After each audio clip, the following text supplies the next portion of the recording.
Good evening, Madam Haswani. My name is Kartika Chalil and my matrix number is 23DBT18F 2004. So today we'll be presenting on the topic delayed ripening of transgenic fruits. First of all, I will be explaining on what is fruit ripening. Fruit ripening culminates in dramatic changes in color, texture, aroma, flavor, and nutritional characteristics that render fruit attractive and palatable. Ripening is a normal phase in the maturation process of fruits and vegetables.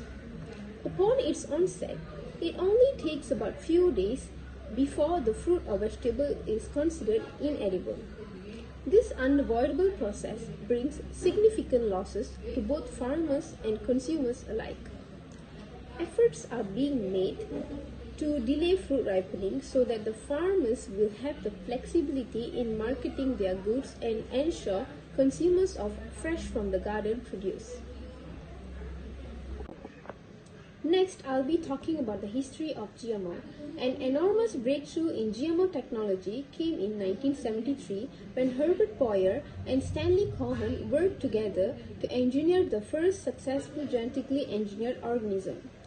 The two scientists developed a method to very specifically cut out gene from one organism and paste it into the other.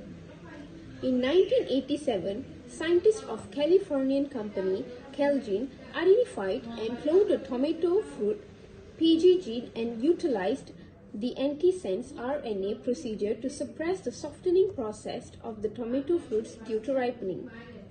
Flavor Saver was the very first ever GM food ever made by the human. The company Celgene brought this transgenic tomato to increase the shelf life of tomato in 1992. There are so many examples of genetically modified fruits. One of them are bananas. Genetically edited bananas could be resistant to a disease known as Fusarium wilt that has been attacking plantations across the globe. Next, apples. The Arctic apple is a fruit engineered to resist browning after being cut. Currently, they are only available in the US.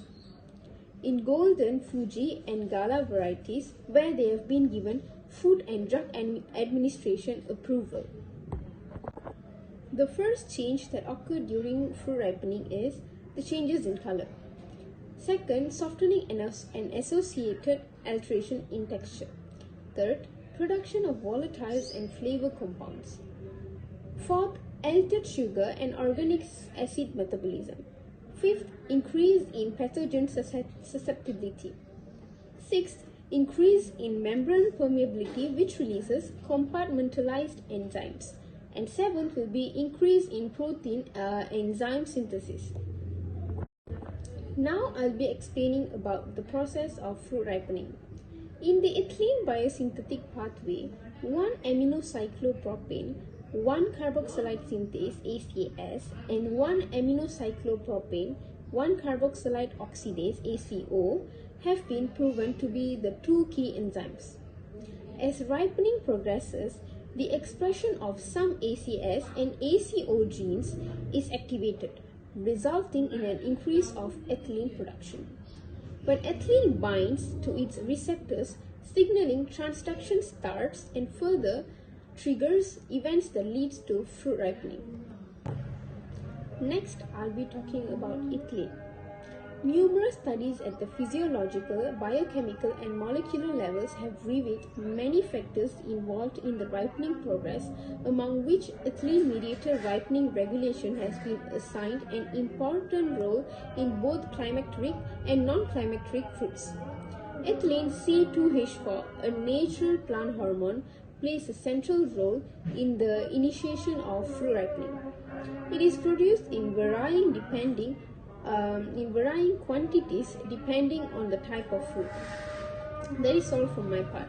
My groupmate will be explaining further about delayed fruit ripening. Thank you. Good morning to Madam Haswani. My name is Denise and my matrix number is 23DBT18F 2005, and I will be talking about the importance of delayed fruit ripening. So the first one will be the assurance of top quality fruits and vegetables. Next would be to allow the fruits to execute full quality. Then the third one would be consumer will definitely get their value of money. Then next would be the widening of market opportunities, and then the reduction is in post-harvest losses, and lastly would be the extension in shelf life. There are actually 5 ways on how to manage ethylene ripening. The first one would be to reduce the storage temperature. Next would be to treat it with silver thiosulfate, normally would be commonly used in flowers. Next would be to reduce the O2 levels to less than 8%. And then the fourth one would be to treat with enzyme inhibitors of the ACC synthase and ACC oxidase. And lastly would be to use genetic engineering. So for example, would be using the antisense technology that would actually prevent the enzyme expression, and in turn will slow the process involved in ripening, which will result in increased shelf life. So in this slide would be an example of genetic engineering through the suppression using the antisense RNA. So the first step would be the plasmid is removed from the bacterium, and the tDNA is cut by using a restriction enzyme. Next would be the foreign DNA would be cut using the same enzyme, and then the foreign DNA would be inserted into the tDNA of the plasmid. Next, the plasmid will be reinserted into the bacterium, and the fifth step would be the bacterium is used to insert the tDNA carrying the foreign gene into the chromosome of a plant cell, and then the plant cell are grown in culture, and lastly the plant that would be generated from a cell clone.